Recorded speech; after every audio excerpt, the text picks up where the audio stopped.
Bon, aujourd'hui, ce qui nous a réunis, c'est la présentation, comme on le fait traditionnellement chaque année. D'habitude, on présentait notre rapport de responsabilité qui rendait compte de nos performances et de nos réalisations de l'année écoulée. On le présente à l'année N+1. Cette année, on a un peu innové. On a présenté ce qu'on appelle un rapport d'impact sur la période des derniers 5 ans, 2021-2025.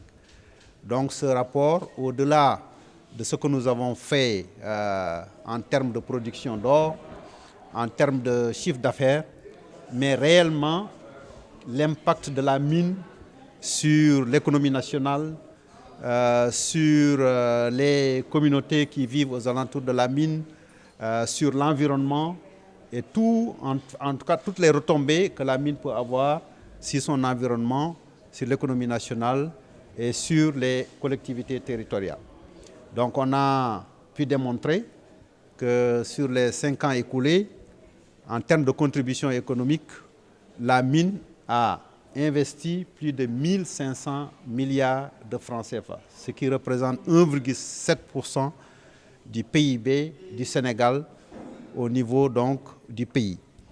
Et ce chiffre regroupe effectivement les paiements qu'on fait aux fournisseurs et prestataires de services. Vous savez que la mine achète beaucoup, la mine utilise beaucoup de services et la grande partie de nos fournisseurs et de nos prestataires sont des Sénégalais.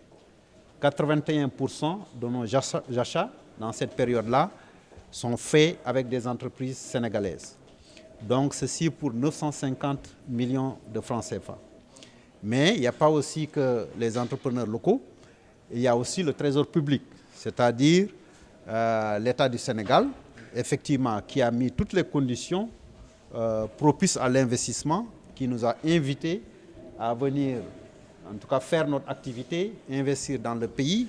Les conditions étant réunies, les régimes juridiques, la stabilité, le régime fiscal et douanier étant favorable, nous sommes très à l'aise d'être venus ici. Mais aussi, l'État attend en retour, effectivement, de tirer des bénéfices, en tout cas, de mettre à la disposition de ces investisseurs, qu'ils soient étrangers ou nationaux, une partie de son sous-sol pour valoriser ses ressources. Et nous, notre mission, c'est que la valorisation de ces ressources doit créer de la valeur tangible, aussi bien pour les pouvoirs publics, mais aussi pour les communautés qui abritent, en tout cas, notre zone d'intervention. Donc, pour revenir donc, à l'État du Sénégal, les 950 millions auprès des fournisseurs, mais il y a 450 milliards de francs CFA qui ont été donc payés directement dans les caisses de l'État. Ça inclut bien sûr les impôts, j'ai parlé un peu tout à l'heure de la fiscalité, les redevances minières, mais aussi les dividendes. Vous avez entendu le DG de la SEMISEN rappeler l'importance du paiement de ces dividendes. Effectivement, les impôts, c'est au cours des opérations, toutes les transactions que vous faites. Quand vous produisez, l'État régalien prélève aussi une partie, c'est 5% de la production. Mais quand vous faites un résultat, il faut le distribuer. Et là aussi, l'État est aussi actionnaire. Donc c'est cette partie que l'État reçoit en dividende. Et donc 450 milliards de francs CFA sur ces 5 ans, plus effectivement nos salariés.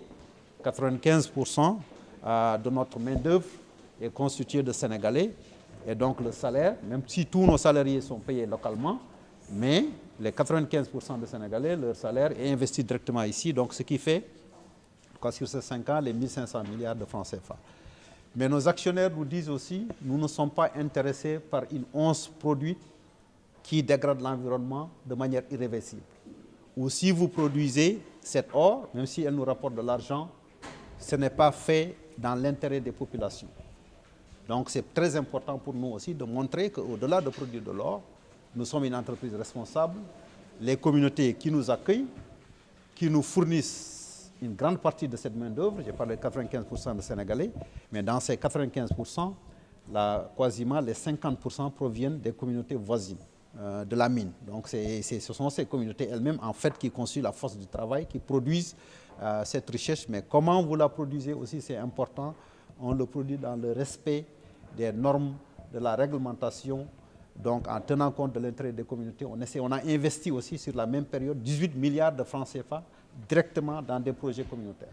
Dans l'éducation, dans la santé, on a donné des détails, mais aussi quels sont le nombre de bénéficiaires de ces investissements, les infrastructures aussi, notamment les routes. On améliore les routes, les voies d'accès, mais on ne s'arrête pas là. Il faut aussi capaciter ces communautés à pouvoir, au-delà de l'emploi salarié, au-delà des investissements qu'on fait pour améliorer le bien-être de ces populations, créer aussi cet esprit d'entrepreneuriat au niveau de ces communautés, qu'il y ait des initiatives, on les accompagne dans ce sens-là pour créer des entreprises. Comme la mine ne peut pas employer tout le monde, qu'ils créent des emplois eux-mêmes, donc puissent gagner des marchés, devenir des champions locaux. Il y a eu même des témoignages. On a invité 2 bénéficiaires de ces programmes qui sont nos prestataires, notamment le président de la Fédération des agriculteurs de Kédougou, qui produit donc de la volaille, qui produit des œufs qu'ils vendent à la mine, qui est aussi notre prestataire, gagnent de l'argent, emploient des gens, et eux-mêmes font des activités de responsabilité sociale au profit des communautés, mais aussi les préoccupations de réduction de notre empreinte carbone. C'est pour ça qu'on a investi dans la construction d'une centrale solaire avec un double avantage. Elle nous permet d'économiser de l'énergie, parce que la mine, nos coûts, si vous regardez la cartographie de nos coûts, le tiers est constitué de l'énergie. On avait une centrale au fioul, donc on importait des hydrocarbures, on les transportait, mais avec la ferme solaire, non seulement on réduit nos coûts, mais on réduit aussi nos empreintes carbone, et aussi ça nous permet d'avoir une énergie non seulement verte et moins chère. Donc tout ceci, c'est des préoccupations de l'environnement. On a d'autres initiatives qu'on fait avec les populations, avec la formation, c'est-à-dire capacité, en tout cas les filles, les jeunes élèves, pour leur permettre d'avoir les moyens d'intégrer la mine plus tard. Donc voilà un peu, en résumé, l'objet de la présentation de notre rappel 2020. C'est pour montrer combien la mine est très importante. C'est un levier de développement économique, un levier de développement territorial, mais aussi un levier de souveraineté économique pour le Sénégal. Parce que Sabodala, nous ne l'oublions pas, la société appartient à 10% à l'État du Sénégal et les revenus sont équitablement partagés entre l'actionnaire principal, bien sûr, qui a investi dans le développement du projet, mais aussi l'État du Sénégal qui a attiré cet investissement, a hébergé en tout cas cette infrastructure, mais aussi l'a permis de développer. Donc 50% des revenus provenant de la mine rentrent dans le trésor public. La SGO occupe aujourd'hui une place de premier plan dans notre industrie minière.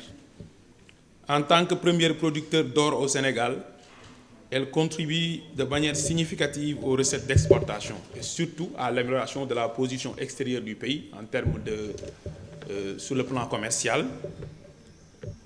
Elle contribue à la mobilisation de recettes ou de ressources publiques, à la création d'emplois et au développement du territoire ou des territoires où elle intervient, où elle opère.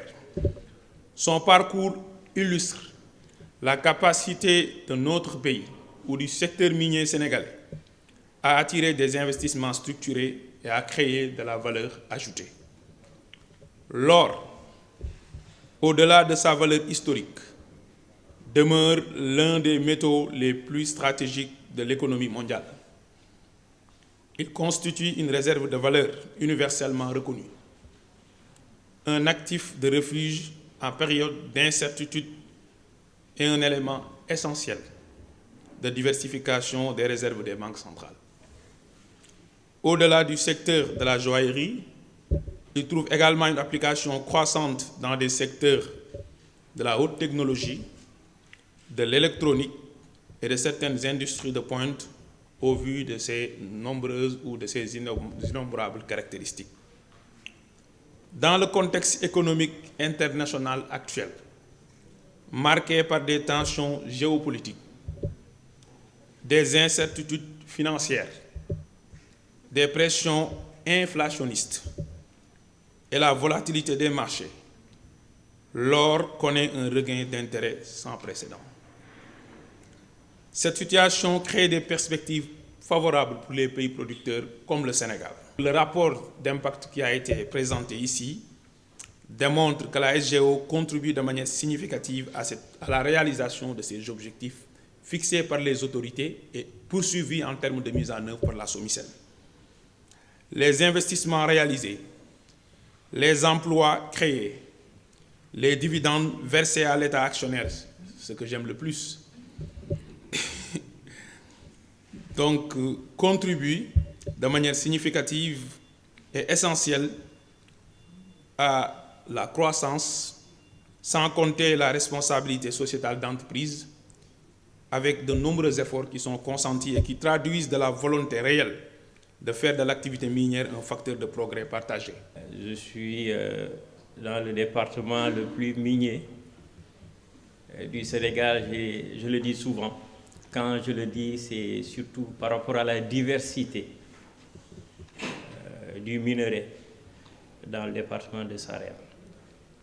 Et donc c'est un réel plaisir pour nous aujourd'hui de participer pour une énième fois à cet exercice de transparence, de redevabilité que Endeavour Mining a voulu nous dispenser depuis maintenant bientôt 4 ans à 5 ans que je suis président du département. Et donc, ne serait-ce que pour cet exercice, on ne peut que les remercier, les féliciter, les encourager et que ça sert de modèle aux entreprises minières qui évoluent dans notre département. Et donc, moi, je vais féliciter, remercier Endeavour Mining pour tout ce qu'ils sont en train de faire.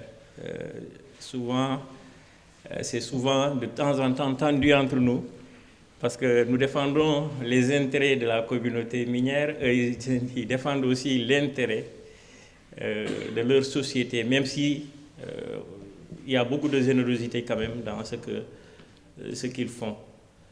Quand je le dis, je pense surtout à Aziz. Aziz, c'est un manager, je l'ai tout le temps dit. C'est quelqu'un qui sait comment s'en tenir avec les populations, qui sait comment les manager, qui sait aussi comment répondre à leurs préoccupations. Et souvent, ça facilite beaucoup de choses entre nous. Et c'est le lieu et le moment de le dire et de le féliciter. Aujourd'hui, nous franchissons un cap. Il ne s'agit plus seulement d'exploiter, mais de transformer, d'intégrer et de préparer l'avenir. Le Sénégal a engagé, à travers son agenda national de transformation, une dynamique ambitieuse, c'est-à-dire faire de nos ressources minérales un moteur de prospérité partagée, de stabilité sociale et de rayonnement international. Dans cette perspective, le secteur minier occupe une place stratégique. Il est au cœur de la diversification industrielle, de la souveraineté énergétique et de la transition écologique. D'ailleurs, le ministre, son absence est due du fait qu'aujourd'hui, nous sommes en train de faire le lancement donc, de la stratégie nationale sur les minéraux critiques qu'il a bien voulu me confier donc, de coordonner cette stratégie. Mesdames et messieurs, la vision Sénégal 2050 nous trace une route claire. Cette route, c'est un secteur minier durable et responsable. Un secteur minier durable et responsable, c'est un secteur respectueux des normes environnementales et des communautés locales. Vous en avez le témoignage. Un secteur minier qui repose sur une transformation industrielle accrue, où l'or, le zircon, le phosphate et les minéraux critiques deviennent des moteurs de croissance et d'innovation. Un secteur minier donc, qui repose sur une gouvernance transparente et participative, c'est-à-dire qui associe institutions, entreprises, sociétés civiles et populations dans un dialogue permanent. C'est ce qu'on est en train de vivre aujourd'hui. Et enfin, un secteur minier qui repose sur une anticipation de l'après-mine par l'investissement dans la recherche, la formation et la reconversion des territoires. Je souhaite exprimer notre reconnaissance à l'ensemble des acteurs impliqués.